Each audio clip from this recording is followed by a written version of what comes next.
জ্যোৎস্না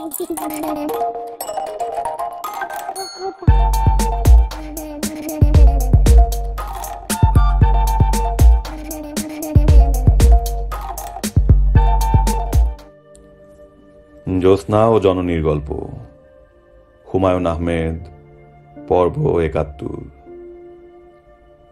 ১৪ December ভোরবেলা মরিয়মের ঘুম ভাঙল একটা অদ্ভুত স্বপ্ন দেখে। কে যেন দরজার কড়া নাড়ছে।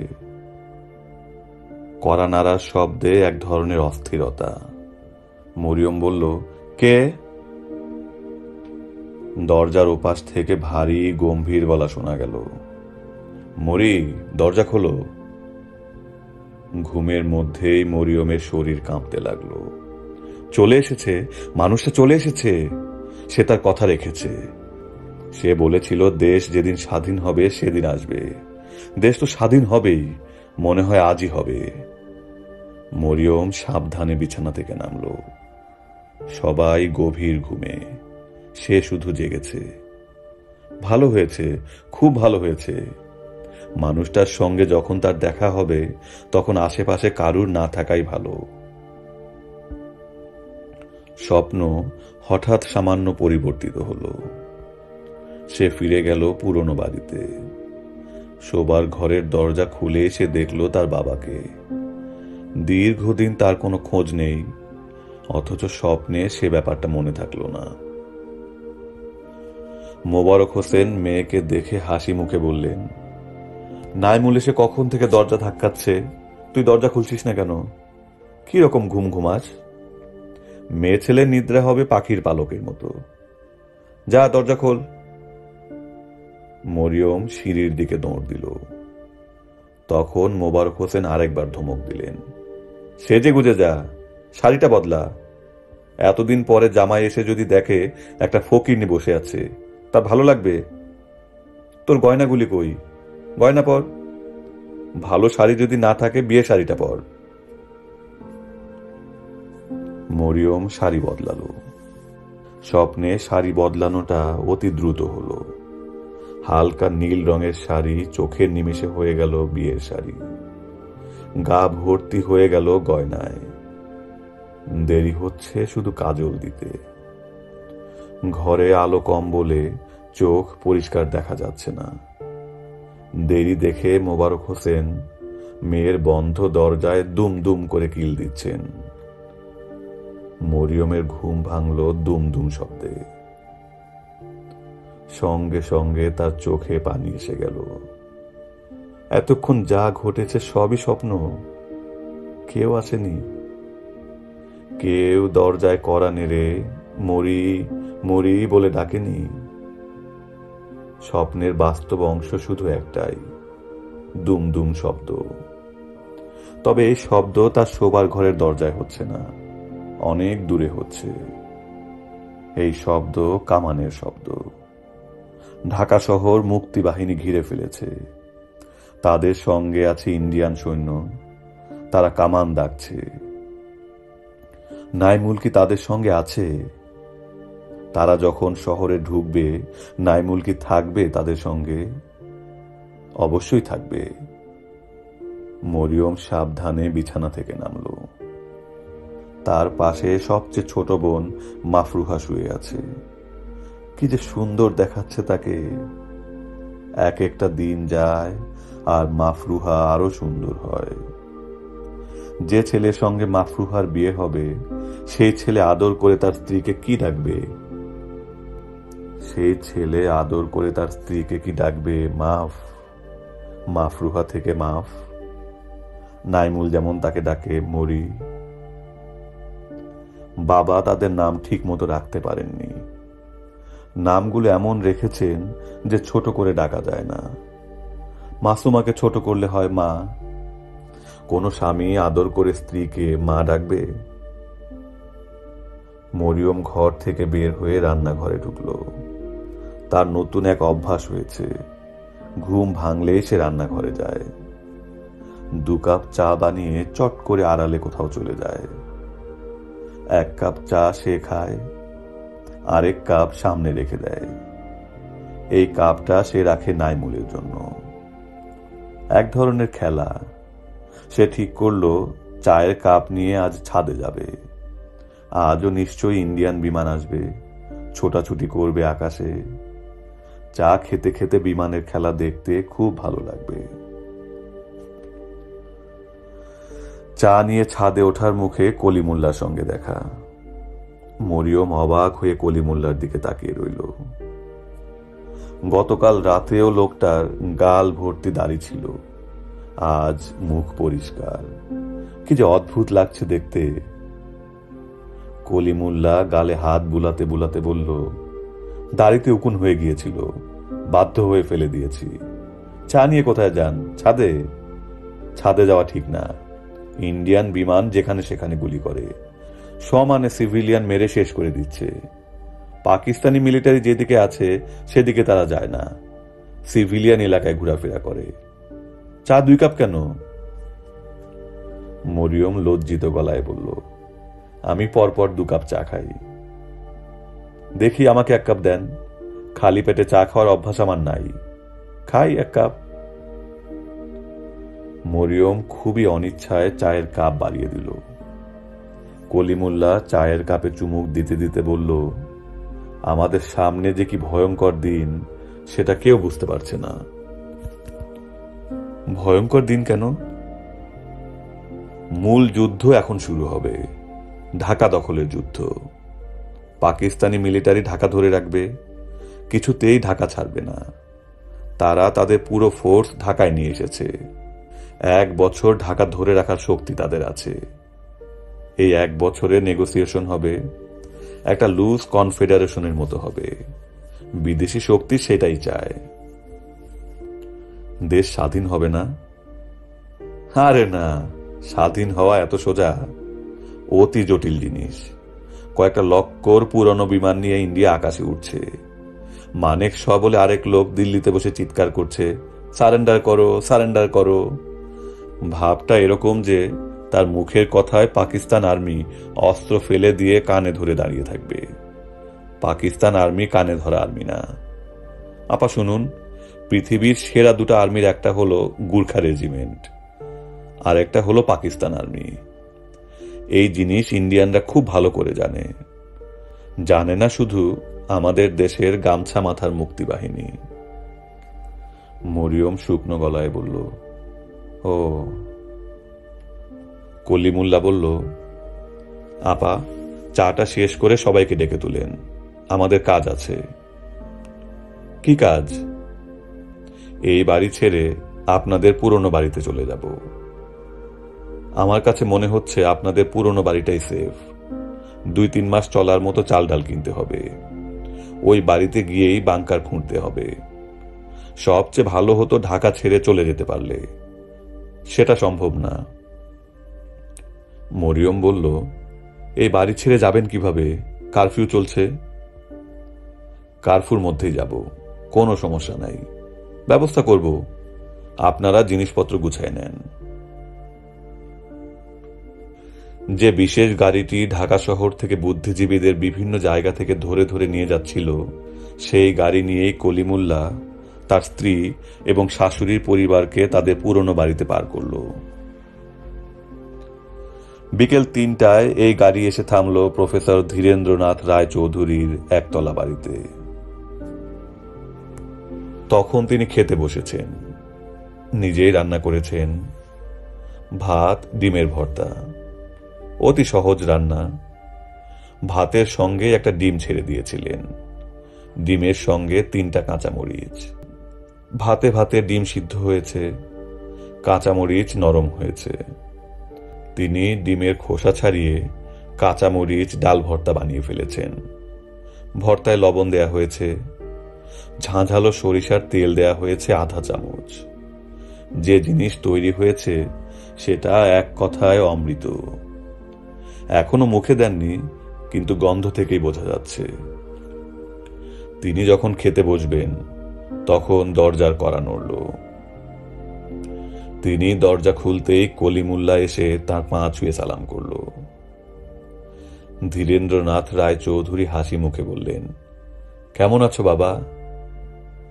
তিনি ধরেই নিলেন সামনে দাঁড়িয়ে থাকা যুবকটি তার ছাত্র, তার বেশিরভাগ ছাত্রই অসময়ে আসে। কলিমুল্লাহ বলল, স্যার ভালো আছি, আপনি কি আমাকে চিনতে পেরেছেন স্যার? ধীরেন্দ্রনাথ রায় তাকে চিনতে পারেননি, চিনতে পারার কথাও না। কলিমুল্লাহকে তিনি আগে কখনো দেখেননি। তারপরও হাসি মুখে বললেন, চিনতে পারবো না কেন, চিনেছি। মিথ্যা বলার কারণ হলো তিনি অতীত অভিজ্ঞতায় দেখেছেন, যতবার কোনো ছাত্রকে দেখে তিনি না চেনার কথা বলেছেন, ততবারই তারা ভয়ঙ্কর মনে কষ্ট পেয়েছে। এক ছাত্র তো কেঁদেই ফেলেছিল।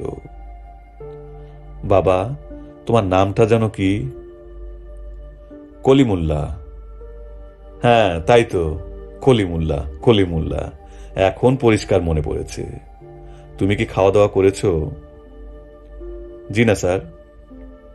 এসো আমার সঙ্গে 4টা ভাত খাও।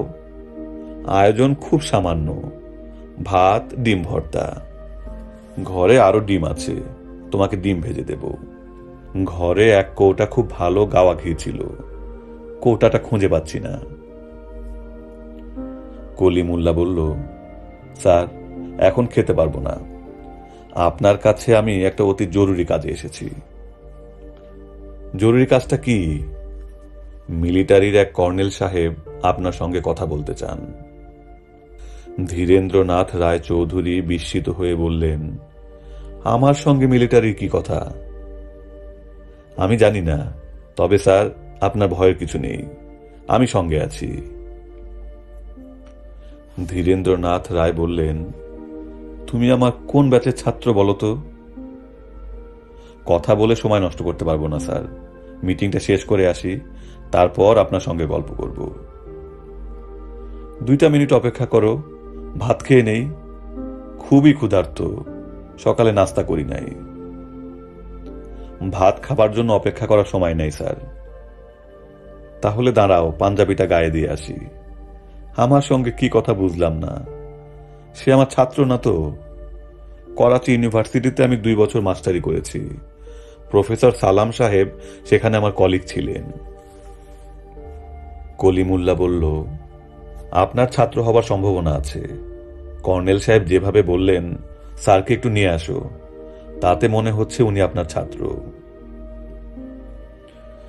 ধীরেন্দ্রনাথ রায় গাড়িতে উঠে দেখলেন গাড়ি ভর্তি মানুষ, তারা সবাই চিন্তায় অস্থির।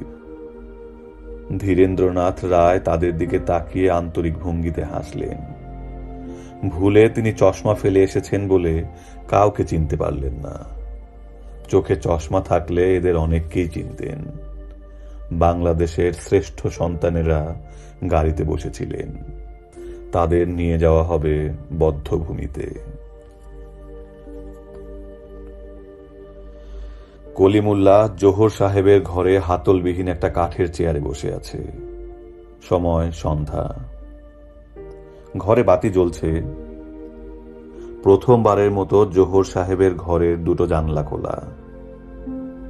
জোহর সাহেব আগের মতোই গায়ে চাদর জড়িয়ে টেবিলের সঙ্গে লাগোয়া চেয়ারে বসে আছেন। তার সামনে একটা খোলা বই। তাকে দেখে মনে হচ্ছে তিনি গভীর মনোযোগে বই পড়ছেন। ঘরে 100 পাওয়ারের একটা বাল্ব জ্বলছে। তারপরেও জোহর সাহেব টেবিলে তার বইয়ের সামনে 2টি মোমবাতি জ্বালিয়ে রেখেছেন। খোলা জানালা দিয়ে মাঝে মাঝে হাওয়া আসছে, তাতে মোমবাতির শিখা কাঁপছে এবং পট পট শব্দ হচ্ছে। তখনই শুধু জোহর সাহেব বই থেকে মুখ তুলে মোমবাতির দিকে তাকাচ্ছেন। কলিমুল্লাহ দৃষ্টি আকর্ষণের জন্য গলা খাঁকারি দিল। জোহর সাহেব বই থেকে মুখ না তুলেই বললেন, কেমন আছো কলিমুল্লাহ? কলিমুল্লাহ বলল, ভালো আছি স্যার, আপনার শরীর কেমন? এই প্রশ্নের জবাব না দিয়ে জোহর সাহেব বললেন, কলিমুল্লাহ, তুমি তো কবি মানুষ, বলো দেখি আত্মা কি? কলিমুল্লাহ বলল, জানি না স্যার। জোহর সাহেব বললেন, কোরআন শরীফে আত্মাকে বলা হয়েছে অর্ডার অফ গড। ভালো কথা, তুমি আল্লাহ বিশ্বাস করো? কলিমুল্লাহ বিস্মিত হয়ে বলল, আল্লাহ বিশ্বাস করব না কেন? 5 ওয়াক্ত নামাজ সবসময় ঠিক মতো পড়া হয় না, কিন্তু আল্লাহ অবশ্যই বিশ্বাস করি। রোজা 30টা রাখি। জোহর সাহেব বই থেকে মুখ তুলে কলিমুল্লার দিকে ঘুরে তাকিয়ে বললেন, তুমি গত কয়েকদিনে যে ভয়ঙ্কর অন্যায়গুলি করেছ, একজন আল্লাহ বিশ্বাসী মানুষ কি তা করতে পারে? প্রশ্ন শুনে কলিমুল্লাহ হতভম্ব হয়ে গেল। মনে মনে বলল, তুই এখন এগুলা কি বলিস? আমি যা করেছি তোদের কথা মতো করেছি। হাতে যাদের লিস্ট ধরিয়ে দিয়েছিস, খুঁজে খুঁজে তাদের এনে দিয়েছি। পরে তাদেরকে দিয়ে তোরা কি করেছিস সেটা তোদের ব্যাপার। পাপ যদি কারো হয় তোদের হবে। জোহর সাহেব বললেন, আত্মা সম্পর্কে এই বইটিতে কি বলা হয়েছে শোনো। The experience of every soul becomes the experience of divine mind. Therefore, the divine mind has the knowledge of all beings. Kalimullah বলল, বইটা কার লেখা স্যার? একজন সুফির লেখা। সুফির নাম হযরত এনায়েত খান। কলিমুল্লাহ তার মুখ হাসি হাসি করে রাখল, তবে মনে মনে বলল, শালা বিহারি, এখন সুফি সাধনা করছো। মোমবাতি জ্বালায় সাধনা। জোহর সাহেব বই বন্ধ করতে করতে বললেন, আল্লাহ, খোদা, বেহেশত, দোজখ এইসব নিয়ে আমার বিশ্বাস কিছু কম। তারপরেও মাঝে মাঝে মনে হয় থাকতেও পারে। যদি থাকে আমি সরাসরি দোজখে যাব। কলিমুল্লাহ বলল, এটা স্যার আপনি বলতে পারেন না। কে দোজখে যাবে, কে বেহেশতে যাবে, এটা আল্লাহ পাক নির্ধারণ করবেন। জোহর সাহেব দৃঢ় গলায় বললেন, দোজখে যে আমি যাব এ বিষয়ে আমার কোনো সন্দেহ নাই, আমার কোনো আপত্তিও নাই। আপত্তি এক জায়গায়, দোজখে তোমার মতো লোকজন আমার সঙ্গে থাকবে, এটাতেই আমার আপত্তি। কলিমুল্লাহ কি বলবে ভেবে পেল না। সে এসেছিল জোহর সাহেবের কাছ থেকে ভেতরের কিছু খবরাখবর বের করতে। তার এখানে আসা ঠিক হয়নি। কলিমুল্লাহ, জি স্যার। তোমার জন্য বড় একটা দুঃসংবাদ আছে। কলিমুল্লাহর বুক ছ্যাঁত করে উঠল। কি বলে এই লোক? বড় দুঃসংবাদ মানে কি? জোহর সাহেব চাদরের নিচ থেকে সিগারেট বের করে মোমবাতির আলোয় সিগারেট ধরালেন। তখন বোঝা গেল তিনি মোমবাতি জ্বালিয়ে রেখেছেন সিগারেট ধরানোর সুবিধার জন্য। কলিমুল্লাহ, জি স্যার। দুঃসংবাদটা হচ্ছে তোমাদের দেশ স্বাধীন হতে যাচ্ছে। ইন্ডিয়ান সেনাবাহিনী এখনো শহরে ঢুকে নাই, কিন্তু মুক্তিযোদ্ধা ঢুকে পড়েছে। বলেন কি স্যার? জোহর সাহেব সিগারেটে লম্বা টান দিয়ে বললেন, আমি যতদূর জানি জেনারেল ইয়াহিয়া খান জেনারেল নিয়াজিকে সম্মানজনক শর্তে আত্মসমর্পণ করতে বলেছেন। ঘটনাটা ঘটতে যাচ্ছে। স্বাধীন দেশের নাগরিক হিসাবে তোমাকে অগ্রিম অভিনন্দন। আমার অবস্থা দেখো, আমি একজন বিহারি, দেশ নেই এমন এক জাতি। স্যার, আমি যাই? যাও। দাড়ি কখন কামিয়েছ? আজ? জি স্যার, উকুন হয়েছিল। দাড়ি কেটে ভালো করেছ, বুদ্ধিমানের কাজ করেছ। কথা শেষ করে তিনি বই পড়ায় মন দিলেন।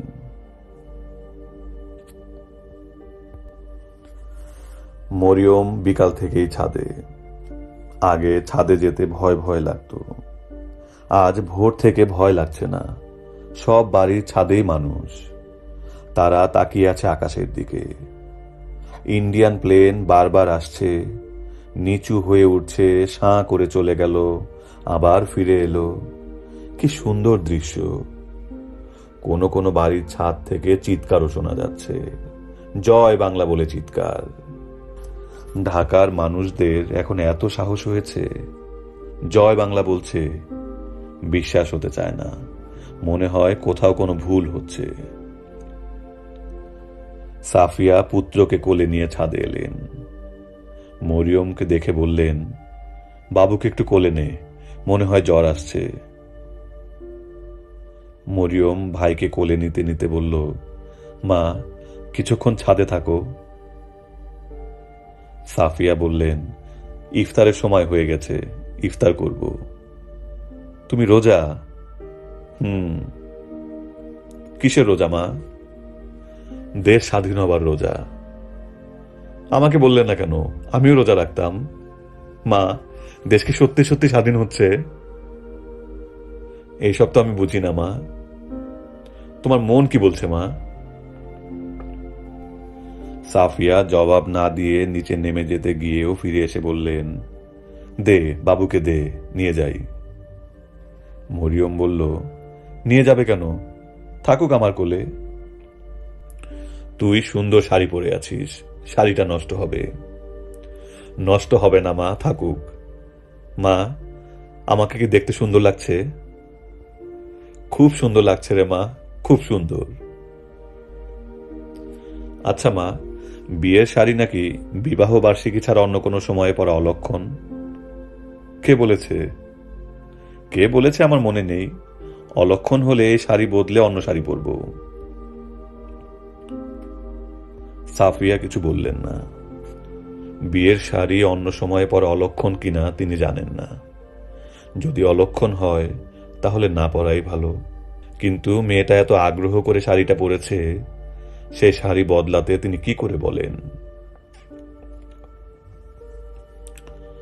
ভাইকে কোলে নিয়ে মরিয়ম ছাদের এ মাথা থেকে আরেক মাথায় যাচ্ছে, গুজগুজ করে গল্প করছে। তার ভাই যে চোখে দেখে না, এই বিষয়ে এখন সবাই নিশ্চিত। এখন সন্দেহ হচ্ছে সে কানেও শোনে না। তার সঙ্গে যতই গল্প করা হোক, সে শোনে না। নিজের মনে তা তা করে এক ধরনের শব্দ করে, শুধু পেটে খোঁচা দিলে শব্দ করে হাসে। সেই হাসির শব্দ সুন্দর। মরিয়ম একটু পর পর ভাইয়ের পেটে খোঁচা দিয়ে ভাইকে হাসাচ্ছে আর বলছে, এই গুটকু, এই। তার ভাইকে ইয়াহিয়া নামে এখন কেউ ডাকে না, এক একজন এক এক নামে ডাকে। সে ডাকে গুটকু। এই গুটকু, দেশ স্বাধীন হচ্ছে, বুঝতে পারছিস? হুম, স্বাধীন হচ্ছে। স্বাধীন কি বুঝিস? স্বাধীন হলো জয় বাংলা, সব মিলিটারি চলে যাবে। হুম, চলেও যাবে না, এদেরকে আমরা কচু কাটা করব। ঘ্যাঁচ ঘ্যাঁচ ঘ্যাঁচ ঘ্যাঁচ। গুটকু হাসছে, মনের আনন্দে হাসছে। কারণ ঘ্যাঁচ ঘ্যাঁচ করার সময় মরিয়ম ভাইয়ের পেটে করাত চালানোর মতো ভঙ্গি করেছে। আমি যে বিয়ে শাড়ি পরেছি, বুঝতে পারছিস? বল দেখি কেন পরেছি। বলতে পারলে বুঝতে পারবো তোর বুদ্ধি আছে। দেশ স্বাধীন হলে আমাদের বাসায় একজন লোক আসবে, তার জন্য শাড়ি পরেছি। বল দেখি লোকটাকে, সে আমার কে হয়? হাসি বন্ধ, হাসি বন্ধ, প্রশ্নের জবাব দে। মরিয়ম ছাদের কার্নিশে হেলান দিয়ে দাঁড়ালো। এখান থেকে অনেক দূর পর্যন্ত দেখা যায়। এখন কারফিউ চলছে, অথচ রাস্তায় লোকজন, মিলিটারির কোনো গাড়ি দেখা যাচ্ছে না। দেশ কি স্বাধীন হয়ে গেছে? কলিমুল্লাহ তার ঘরে। শরীর ম্যাজ ম্যাজ করছে বলে সে চাদর মুড়ি দিয়ে শুয়েছিল। মাসুমা কয়েকবার এসে গায়ে হাত দিয়ে দেখে গেছে জ্বর কিনা। মানুষটার কিছু হলে তার এমন অস্থির লাগে। সবচেয়ে অস্থির লাগে মানুষটা যদি কোনো কথা না বলে চুপ করে থাকে। গতকাল থেকে লোকটা কেমন চুপ মেরে গেছে। মাসুমা বলল, তোমার শরীর কি বেশি খারাপ লাগছে? এই এই। কলিমুল্লাহ বলল, গা ম্যাজ ম্যাজ করছে, তেমন কিছু না। গা টিপে দেব? দরকার নেই, মাথায় হাত বুলিয়ে দেই। হুম, তুমি এক কাজ করো, অন্য ঘরে যাও। আমি কিছুক্ষণ একা একা চোখ বন্ধ করে শুয়ে থাকি। মাসুমা করুণ গলায় বলল, আমি থাকি তোমার সঙ্গে, কথা বলবো না, গায়ে মাথায় হাত বুলিয়ে দেব, তোমার ভালো লাগবে। কোনো দরকার নেই, তুমি বরং একটা পেন্সিল দাও আর কবিতার খাতাটা দাও। মাসুমা এতক্ষণে তৃপ্তির নিঃশ্বাস ফেলল। মানুষটা যখন বলল কিছুক্ষণ একা একা চোখ বন্ধ করে শুয়ে থাকি, তখন তার খুবই মন খারাপ হয়ে গিয়েছিল।